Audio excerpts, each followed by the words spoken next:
Pwede natin pag-usapan ngayon itong I think napipinto na ethics complaint laban sa kanya.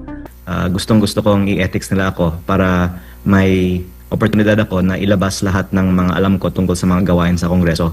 Kasi alam niyo sir, nung Lunes, gusto ko sana mag-privilege speech. Pinatayan ng mikropono, tapos nag-adjourn ng session in less than 1 minute.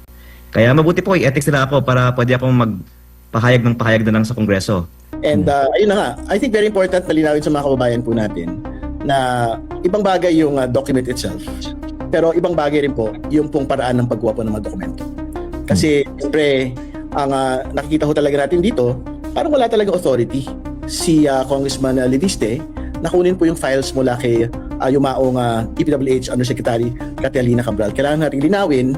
Ngayon, tungkol sa kanyang sinabi na i-ethics niya ako dahil sa illegally obtaining the file, parang nakakatawa talaga para sa karamihan ng mga Pilipino na kahit na sinasabi ng iba na ang priority natin ay sugpuin ang corruption, ang preoccupation naman ng iba in the last few days ay ang dami pong mga opisyal na nagpahayag na ang files ko ay hindi dapat maging ebidensya sa korte, so on and so forth.